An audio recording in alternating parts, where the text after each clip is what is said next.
Hello and welcome back to my channel, and we find ourselves back in the Green Dragon. It's the afternoon of day 10. The characters are having a bit of quality time, chilling, relaxing, enjoying the ambient music of the Four Seasons. The Four Seasons have decided to major on a bit of experimental music in the afternoon, and they're playing some very pleasant instrumentals, a wee bit out there, but a bit maybe a kind of Pink Floyd kind of vibe coming through. But there seems to be the residents, or well, there's not that many there. They all seem to be either too busy imbibing their Hawksmoor beer, or busy in conversation. Now, we had the characters sitting there, basically, as I say, enjoying themselves, doing what characters tend to do when they have a bit of downtime, which is drink and carouse and just generally have a nice time, really. Maybe Lindris is getting, he's maybe a bit more highbrow. He's into maybe kind of elvish poetry. He's maybe sitting there with a book in hand. But Tristan, he's a bit of he likes to enjoy himself. And Dagobert, even though he is a man of the cloth, he's a representative of Bane, and they pride themselves on some of their maybe more drinking type prowess, and he does like to talk. So it sets us up nicely to come back to our week matrix that we have secreted in my folder, the green folder of the Northern Marches. We have this here. Just get my little bits so I can put it underneath.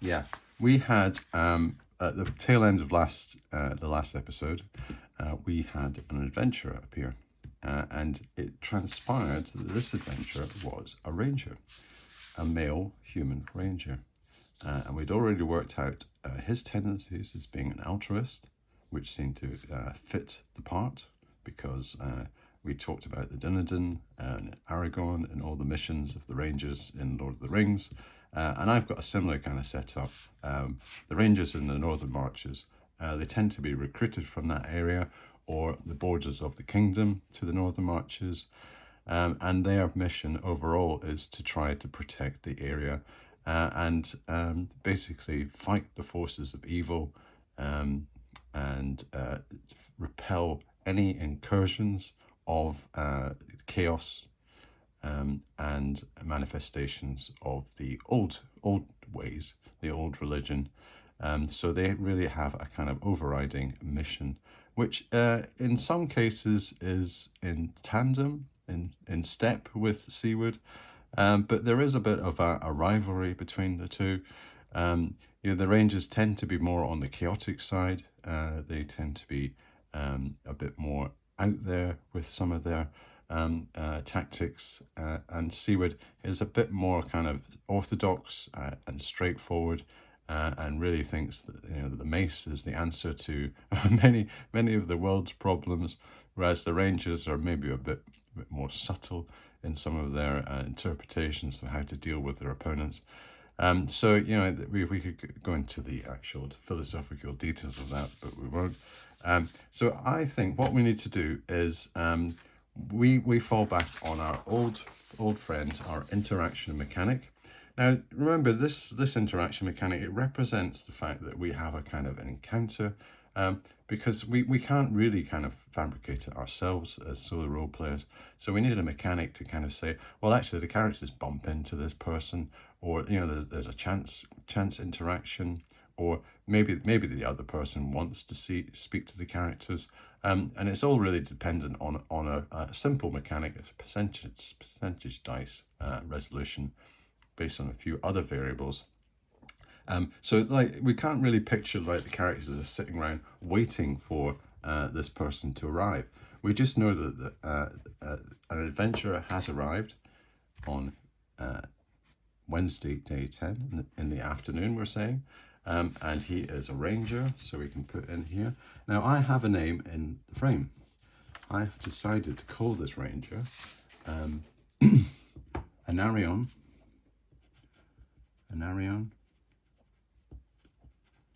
Emberheart. I thought that sounded quite rangerish. He is a ranger. We proudly add this to our list, and we don't need to do what his activities is just now.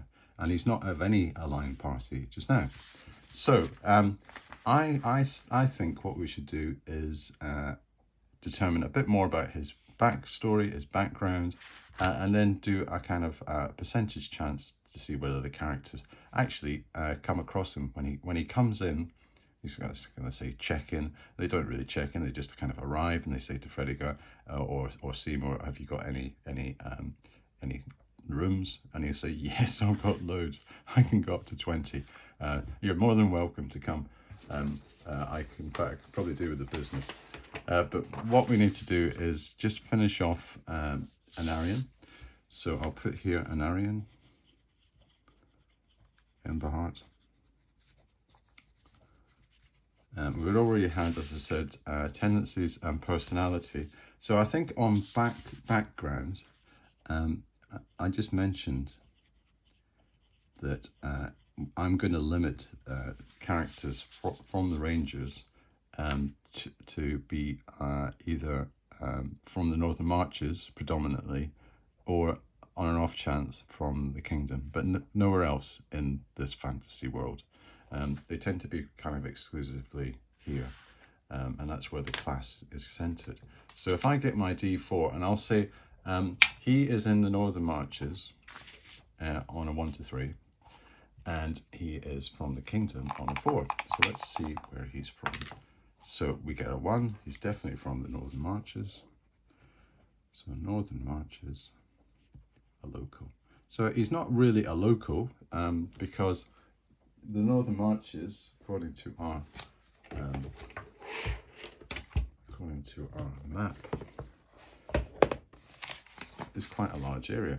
So this is the tip of the spear here in Marchton, but I would say that the Northern Marches covers at least up into Darkwater Lake, potentially into some of the areas of the Black Mountains. It doesn't include this rough area here, which is the Badlands. Into the Old Forest. The Old Forest is included. Maybe down into these marshes and this scrubland here too. And certainly Wayford. And then once you go beyond Wayford, you're really coming out of the Northern Marches and you're entering the kind of hinterland of the Kingdom. And it doesn't really technically. Now this is disputably the Northern Marches area as well, but it's very, very sparsely settled. So there is the off chance that maybe he's come from one of these hexes, probably. We know that there's a good chance, well, in fact, we know that there's dwarves here. There might be some men as well. So, as I say, this is the tip of the spear, but that doesn't just stop the fact that there might be some sporadic settlements further up into that area of territory. Okay. But we don't really need to determine exactly what hex he's from. We just need to know that he's from the Northern Marches and he's coming today. So I think what I want to do is work out whether he has a chance interaction with our characters. So if I get my interaction mechanic out from my folder,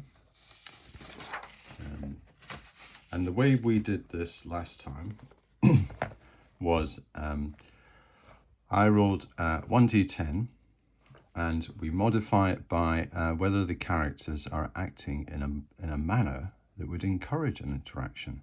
So the characters can determine their manner and behavior in the social setting to modify how the base chance is derived. If they are keeping a low profile and minding their own business, reduce the d10 by 1. If they are actively seeking contact and acting as adventurers, increase the score by 1. Well, I think I said in my introduction to this episode that they were acting a bit like adventurers. So I think I will be adding a 1 to this dice.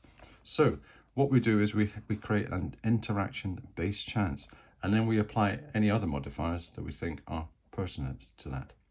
So I think what we need to do is apply a 1d10 plus 1 to get our interaction base chance, and set it up on that basis.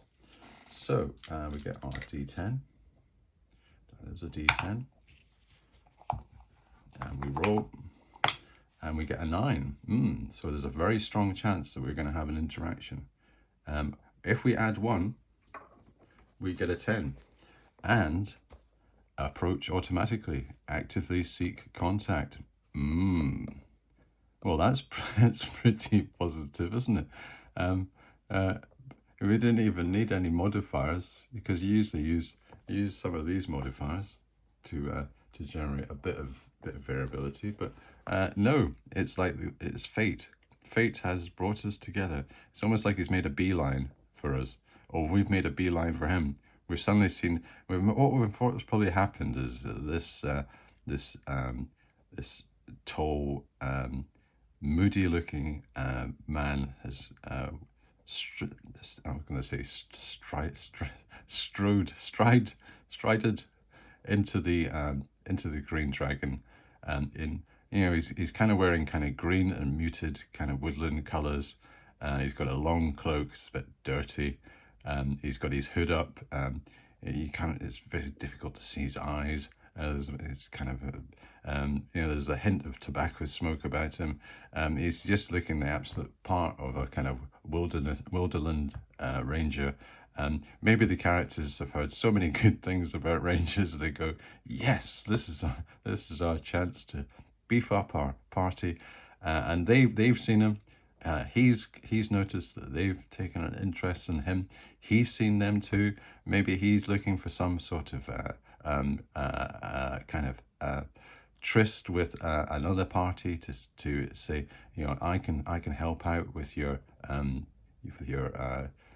your personnel issues if you have any. I'm here. I'm here and ready to go. So that, I would say, that's a good start for the interaction. Now, what we do is, on the back of that, we have a reaction. So just see here, following the check of every NPC for an interaction, determine the order of positive interactions. So this is only, we have lots. Interactions include any form of social contact, from accidentally bumping into the NPCs through to intense conversations and negotiations. So I would say that maybe Dagobert strides over to what's his name, Anarian. Yes, Anarian, and he says, "Hello, friend. You just come up the road?" He says, "Yes, I've travelled up the military road." He's a bit gruff, and Dagobert thinking, "You're a bit rude." I was trying to be friendly here. And he said, "Well, why don't you sit down and rest yourself?" He says, "I've got to see the innkeeper first. I need to deal with him. But I will come back out and speak to you after I've done that." So he trots off. He bumps into Seymour and Fredegar, and they see him having a conversation. So Dagobert goes back to Lindris and Tristan. He says, "Look, I bumped into this chap. He's just arrived. He looks like he's one of these wilderness guys that kind of roam about. He was a bit gruff with me, but maybe that's just a bit rough around the edges. He said he wants to have a chat later on. So let's buy him a beer, and we'll see whether we can have a chat, kind of gauge him out, hey, who knows? We might be able to get somebody to join our party on that basis. So that's a good start." For each interaction, roll 1d10 to gauge on a scale of 1 to 10 the importance, and use this as a context for intro. Well, I don't think maybe that is as necessary in this case. And it would all it would do is maybe just validate the fact that we do have something. But I think maybe, because he did say, "Well, I'm going to have to pop away and whatever." He might, if he's not interested, he might not come back, and speak to us. So we'll do a 1d10 just in case. 6. So no, he's going to come back. He's interested. So we can put that in, and then what we do is we do our classic reaction, and do all our criteria. with all our little modifications. So I think we're into full reaction mode. So I would say that the characters are quite keen to, if they like him, if they like Anarian, he's a level, all these characters that are going to appear so far, unless specified, will be level 1. Because this is almost like a recruitment ground. And then Seaward will probably be keeping his eye on anybody that turns up as well. He might have agents here as well that are acting on his behalf and kind of keeping an eye. So they probably know whoever it is that is acting as his agent in the Green Dragon. He's probably taken a notice of Anarian too. So I would say that Anarian comes back to us. We offer him a beer. We say, come on, you look weary, Anarian. Why don't you have a beer with us, and we'll just talk about things. And he seems to be quite interested in the stories that we have to say. And he says, "Oh right, so you have been down this. I've heard about this Palace of Dunmona. I thought it was kind of more kind of a legend type thing, but you've actually made some discoveries." And we say, yeah, we've been down, quite a few times. We've had a few, and we plan to go back. And he says, "Oh, this sounds very, very interesting to me." So I think we're kind of laying down the kind of ground, the spade work.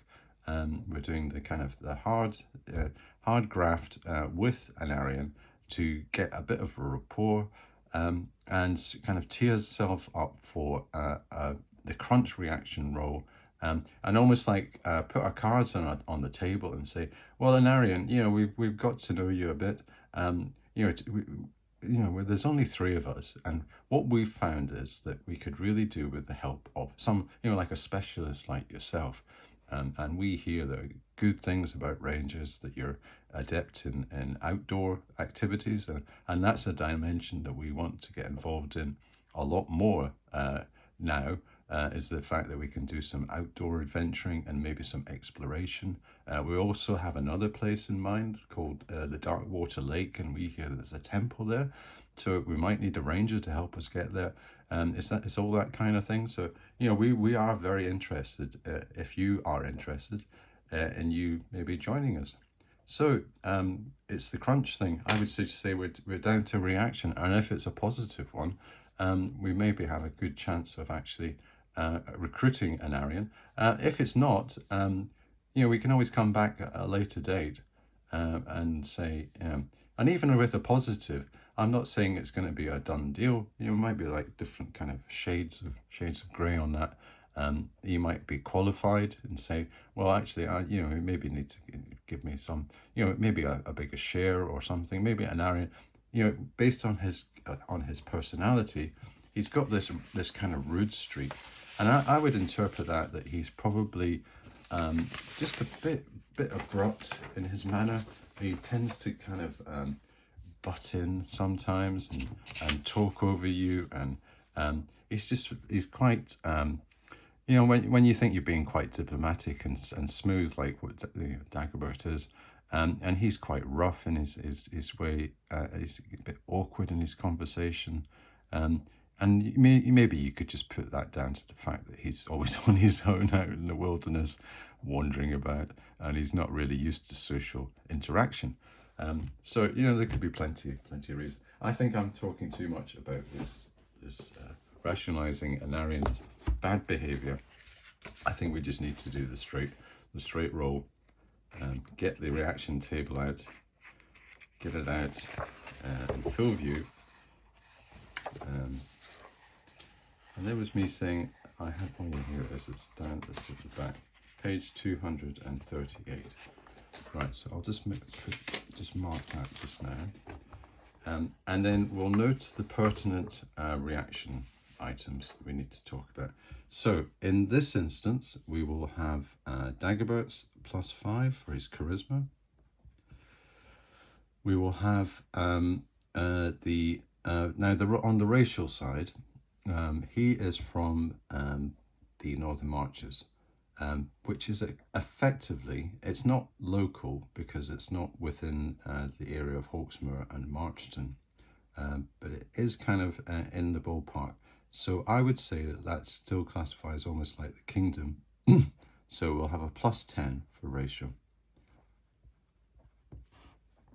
Now alignment, we don't know what his alignment is yet, and we'll have to determine that. And it's not really a kind of social thing. You know, say we had an interaction again with Baldur, we know that he's chaotic neutral now. So that will be a big factor actually when we do reactions, and that's going to be a negative because, you know, when you think of it, Dagobert's lawful neutral. He's not going to he doesn't even like that sword very much, so he's not really going to like Baldur very much. So alignment's not a factor. There's no class thing. There is on the two factors here, the altruist and rude. I'll just roll on them. I would say altruist is a positive, so that's going to be a +1 to 8, so it's a +7. So altruism +7, and rude is definitely a negative. It's gonna affect our ability to converse with him. It's gonna be a detractor. -7, so it's -7, so 0. 0 is the impact. Now let's see if there's anything else that I might want to add in. And if we get the example that we had with Adeline's, where we kind of went into quite a bit of detail, I've listed down, yeah, I had race, reaction, the personality, yes, the tendencies, social, and a special. Yeah.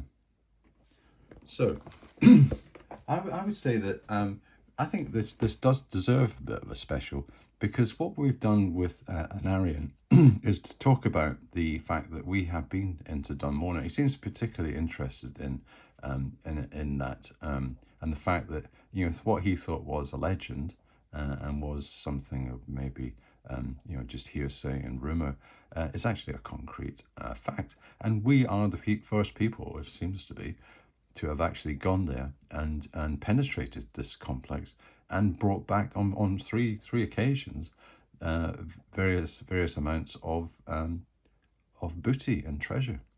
So I would say that that's a big bonus to his reaction, particularly if he wants recruitment. So I would say that I would add in even as much as +20 on that, just to give us a boost. So on the fact that our experience and our kind of almost demeanor, and who's to say that he hasn't already got wind of some of these exploits? And then when he actually came into the Green Dragon, he recognized us because he's heard, you know, people maybe have come from the Green Dragon, they've spent a night there, and they've gone back down the military road, and they've gone to Wayford. And they say, well, there's these characters that have been swaggering around town, and they're friends of Jasper. They're kind of almost like his protege, and they've been involved in some quite extensive delving in this place that we just thought was a myth and rumor, and they've been coming back with all sorts of stuff. And you know, the last time I saw them, the elf that they had, this tall, good-looking elf, he was carrying what, like an amazing looking sword. You had all covered in runes, and then they had all these little potions and stuff that they were chinking around in their backpack. You know, who's to say that that hasn't emanated out and it's starting to leak out into the Northern Marches? And Arian has been briefed by some of his ranger friends or people that he's met on the road to keep an eye out for these people, and that they would be in the Green Dragon, which is a place. It's a kind of a place to meet and share stories. So I think there's a very strong case for a +20 on that. So in total, we have got +20, +10, +5. That is a +35. So we'll be praying to Bane to get our page 235.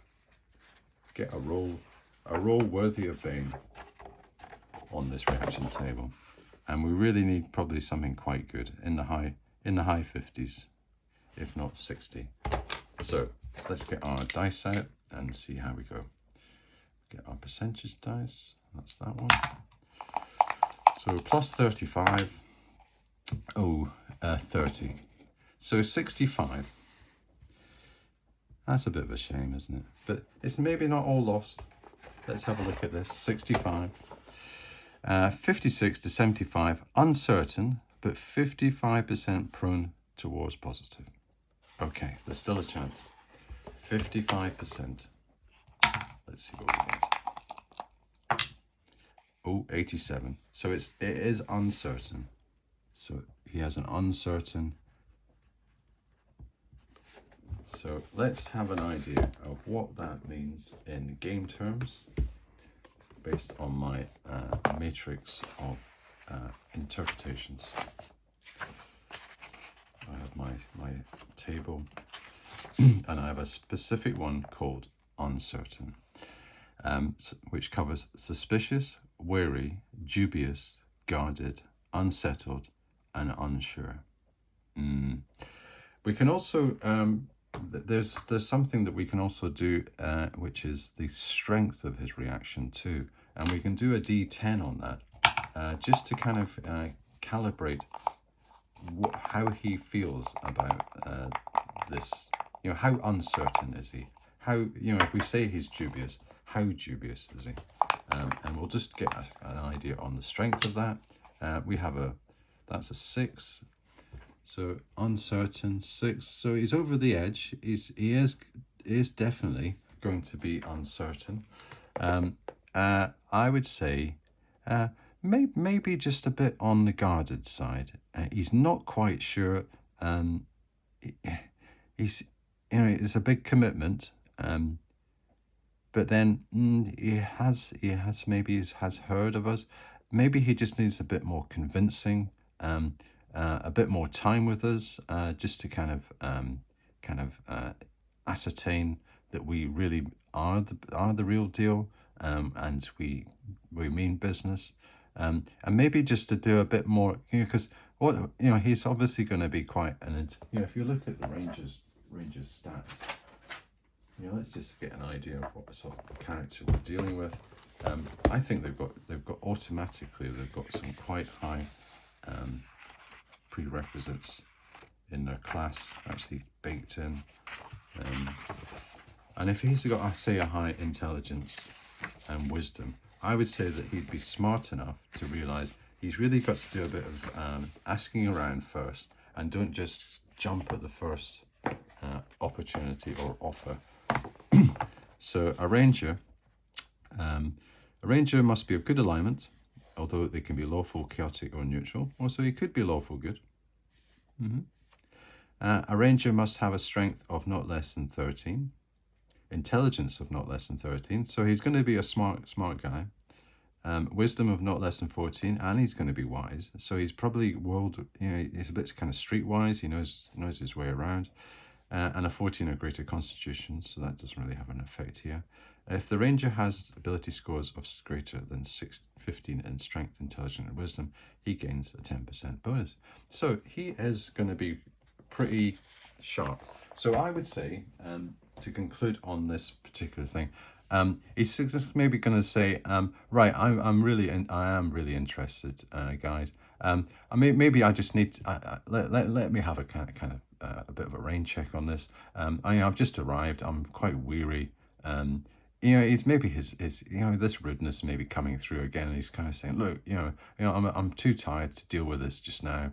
But I might, maybe tomorrow I'll come down and I might change my mind, and go yes.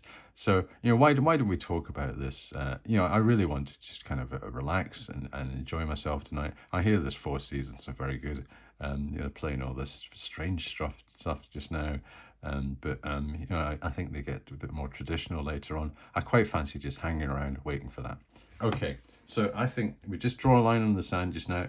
It's potentially positive. We could have an alliance by tomorrow. So let's hope that day 11, the cockerel will crow, and he will come flocking to us after a nice breakfast. And maybe the green dragon, the fact that a nice night in the green dragon might take away some of his rough edges.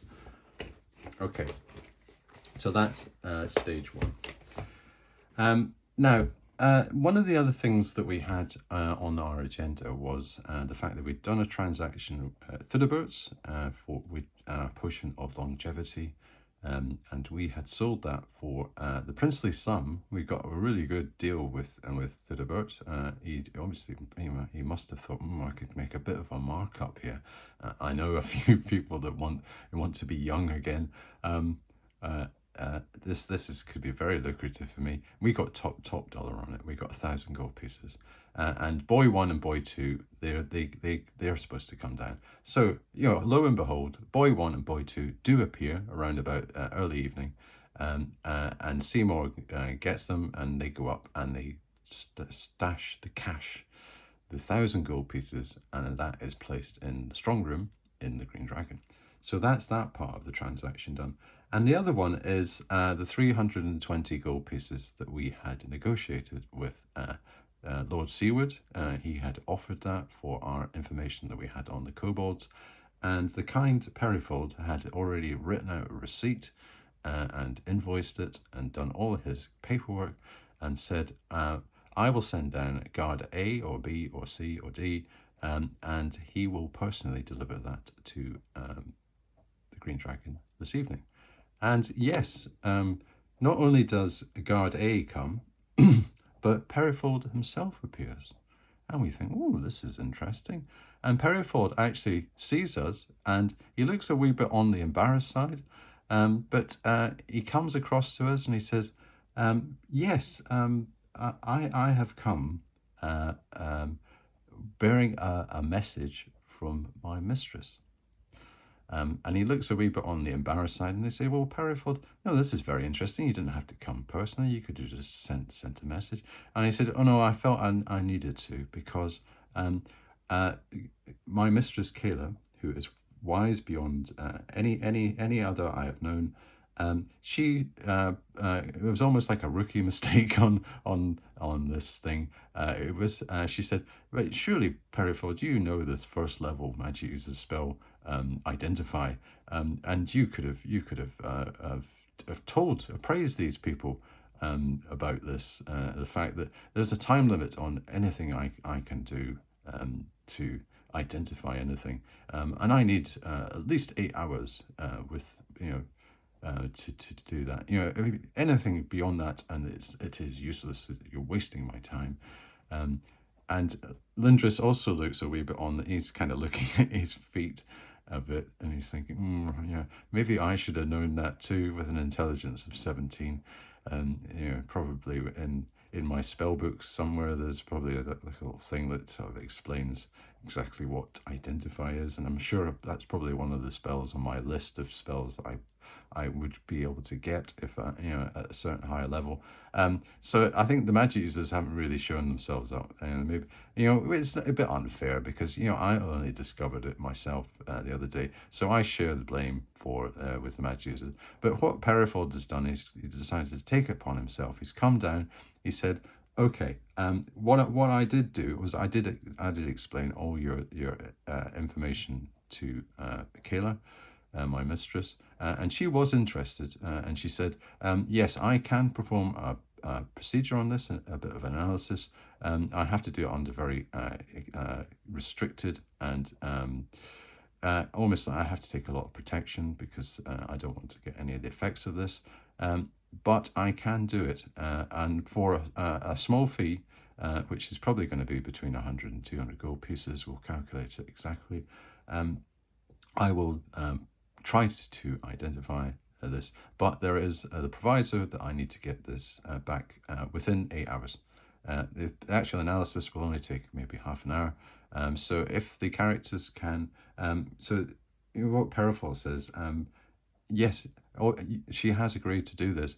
You really just need to give us notice when you're going to Dunmorna, when you're going to get this sample, and when you'd be expected to bring it back, and then you can bring it straight up to the keep. We'll fast track it to Kayla, and she can perform the analysis. And we say, well, that's terrific, Perifold. Lindris, butts in there. He said, well, actually, you've confirmed something maybe that was lingering in the back of my mind. And like all is forgiven. They all kind of pat themselves each other on the back, saying, it's just a simple, it's an honest mistake. But it's all been resolved now. So they say, well, that's great. So we've got a game plan now. We could, if we send you a quick note, Perifod, or with a messenger or somebody from the Green Dragon to say that we are leaving, say, because we usually leave at about 7 o'clock. To go to Dunmorna, and it takes maybe I think all round it takes about well, it's going to be quite close because I think it takes us about 3 hours to get there, and then it'll be 3 hours to get back. So that's only going to leave us 2 hours, and so we will have to go straight in and just get the stuff and come back out again. He says, but it's possible. So yeah, we will let you know. So Perifold says, that's good. And by the way, I've got Guard A with me, and I found out the Guard A, because they say, have you actually got a name? And he's called Anselm. Anselm is Guard A. And he said, of course I've got a name. It's Anselm. And I've delivered your cash. I've given it to Seymour. He's taken it up, 320 gold pieces. So we have quite a lot of cash in the bank. And what I need to do is show you our summary. So our cash balance so far is, so this is our finances, and we had all our purchases and our adventures, our income that we got gold, electrum, magic items sold, and initially that thing with the first one, the fire beetle glands, remember them, and then we had our potion of longevity, 1,000, the cobalt information we gave to Seaward, that's 320, so 2,043 income, and our expenditure has been Green Dragon maintenance for March, 285, because we had a deposit which came off up here. Kayla's appraisal fee and Torvin's ceremony, 360. So we've got the grand sum currently of 1,378 gold pieces. So that's probably about a week's training. So you really need to kind of raise the revenue stake. But that's currently our gold piece position, almost to the penny. Well, it is to the gold penny there. And then on the experience side, we have got these amounts here. We've got from Adventure 1, Adventure 2, and Adventure 3. I'm calling that when we went to see the dwarves and the kobolds. And the last one is only given us another 26. So we're at 3,265. We do realize the longevity potion. We get 1,000 for that because that's the return we got. We will also recognize that we're going to keep the sword, but we get the experience value for that. That's 800.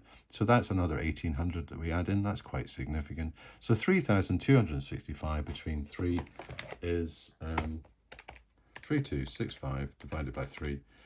Yeah, we're still not, for the cleric, for Dagobert, he needs 1,500, so we're about 500 short, maybe 400 short on that. So we still need a bit more to get. Probably treasure would be good. Some, like a hoard of 1,000 gold pieces and things. Then we do have access to more treasure if we go down to level 2, but there is a danger. And all these things, I'm gonna get the characters to discuss their options when they're sitting in the Green Dragon, just a wee bit later on. So I thought that would be quite useful just to show you a summary of our position and whatever.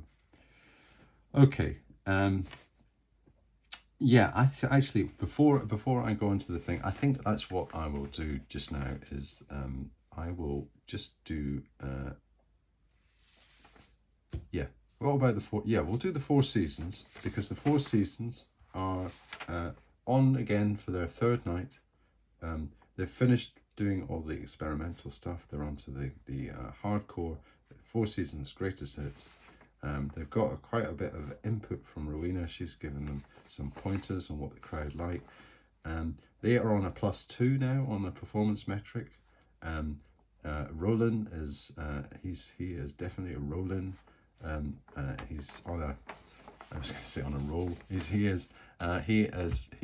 We get a +2. So they start off with some very nice songs about. In fact, it's all about knights and dragons and faraway places. And then they get quite specific and they talk about some local heroes, and the crowd like that type thing, and legends of monsters that have been slain, and how evil Imperials have been were beaten on the field of battle by legendary heroes that had come from the New Kingdom. And the people, they seem to like the theme. So do they like the actual delivery mechanism of Roland and the boys? So we'll roll a d10 and see how we get on. +2 to this. So we are off the chart. They absolutely love it. The crowd are going absolutely wild. They're throwing things. They're throwing each other. They're hugging. They're kissing. It's an absolute cracker of a night. Everyone's having a great time. Even Anarian, I think, he's kind of broken a smile. It's the place is lit up. Absolutely fantastic. So that sets the scene. It's a great day in the Green Dragon. They've had a fantastic afternoon. They've really enjoyed themselves. They've met Lord Seaward during the day. That's been quite an amazing experience. They've bumped into a potential ranger friend that said, just put it on hold just now, but it's looking very promising, I think, on the side. And if we do, we get into rolling up his characteristics territory and finding a bit more about him. That'd be quite exciting. I think the only thing I would just want to maybe cover is the characters just kind of almost sit down in the din, all the din that's going on, and they say, well, what let's just have a quick recap of where we are, and what are we going to do now? What are our options? Let's have a look at our. Let's see. I'll have a look at our calendar. Well, we do know that there's actually tomorrow. There is going to be the trial of the captain of the watch.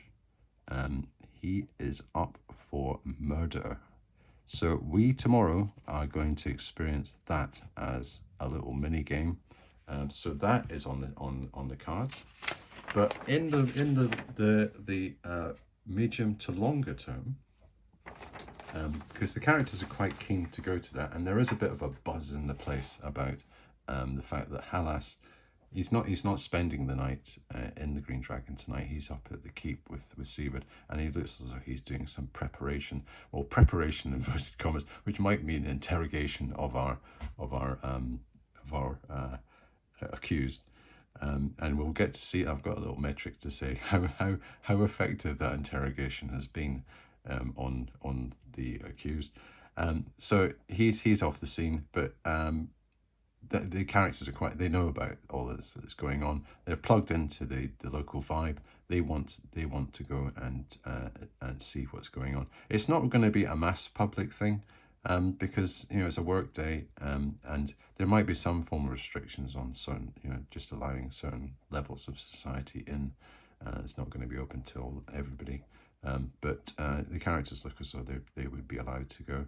They could always have the excuse that it's they're coming to see Jasper, and it is actually when just on the preparation of it, and they did probably notice this when they were doing when they were up at the keep today, was if I just get the map of the keep was up here. This area here has quite a large outside the civic hall. That's the centre for the law court, the public administration, and village council.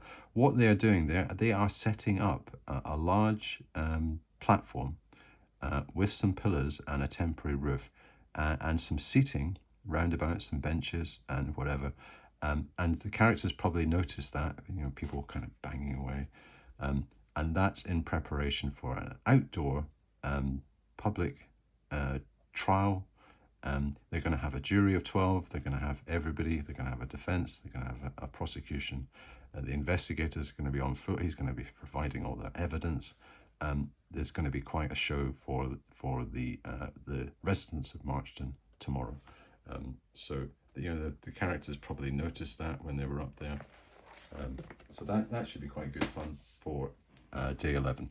But just on the close of day 10, they sit down and they say, well, we've got maybe three options now on the table. There is Dunmorna, which is option number one. We've got our pool sample that we can think about and getting that back to Kayla.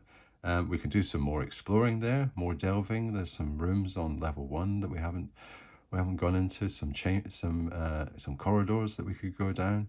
And then of course there's the lure of the level 2, and do we dare go back down that chute? We've got a rope this time, we can get down it, but the dwarf said, it's a bit dodgy down there, boys. Maybe you don't want to get down there too much. But if we get another character, say like this ranger, and maybe we could even talk to some of Party B. Imagine if we had 5. We could really maybe do some business, and we could almost take on level 2. So that's an option. So they think Dunmorna is a good one. And then we have the recent news that they got from Seaward, that he had through Eridan and Falkred. They were the organizers, the disseminators of missions, and that could be a bountiful area of opportunity and employment for them. They just really need to wait, give that, maybe that's a bit more of a slow burn on how that will manifest itself. And they can use Jasper to kind of maybe as a kind of insider to find out, and maybe even potentially fast track some of the stuff for them. That's a good option. So that's on the table, and that could involve quite a lot of a thing that they haven't really been involved in just now, which is outdoor adventuring. And I am aware of that myself on my solo campaign, that we haven't really done too much outdoor adventuring, apart from maybe just some traipsing backwards and forwards to Dunmorna, but not really too much exploration. And I have quite a lot of kind of almost like guidelines on how I would perform exploration and how I do outdoor encounters, and I think that's a nice dimension to start exploring next and have that on the agenda. So that would cover that. And then also we got information from Adeland about Darkwater Lake and the temple that was on the middle of the lake, and went out on this causeway, this dangerous causeway that Malor fell and broke his leg. He's currently incapacitated in the Green Dragon, so that is a real possibility that we get involved in that. There's the parchment that Runix Indoor. Maybe we could follow up with Runix a bit more and see whether he has more information. Who's to say? Maybe he's a bit scatterbrained and whatever. He has more than the parchment. And also, if we go up to the keep and approach Rubicus, maybe he has some collaborating information about this temple too. And we found that with our experience of Dunmorna, the more we know about it, the fact that we knew about these crevasses and which one to go down, all because we went to speak to Rubicus. If we hadn't had that inside information, we could have got lost. Like Party B, they got lost, and they just came across the palace by mistake. But we could have been all over the place in that wretched area, that volcanic nightmare of a place. These are, I would say, are 3 strands of opportunity that we can consider. So I would say that we just have a nice evening in the Green Dragon tonight. The only other thing I might do just on the start of the next episode is to finish that evening off, is to see whether there's a chance of an interaction with any of the other residents. I would say that there's a potential. We said that Hallis is off-site. He's up at the keep, but potentially we could run into Baldor, Malor. Even Malor, he might say he's kind of come down now. There may be a small chance. Adeland, Tibbert, and Clothar. And I would quite like to see if we have an interaction with them. maybe one of them's got some juicy information that they want to share. You know, there is this thing that Party B has dissension, and that was confirmed by Adland in our last meeting when we got all this information about Darkwater. You know, I think there's scope for potential other recruitment or maybe some interesting information. And even if we come across Baldo Bifus, it'd be quite interesting to find out what his plans are. You know, what is he? Because he is potentially a thorn on our side, because he could be acting against us without us knowing. We just don't know. Or you know, we could, you know, maybe this is Dagobert's prejudice about chaotic neutral coming out. Okay, I think I've done well, you know, easily enough for today. I'll let's get ourselves ready for the trial tomorrow and finishing off the Green Dragon with these Party B this evening. Okay, well, thanks for watching, and I'll see you next time.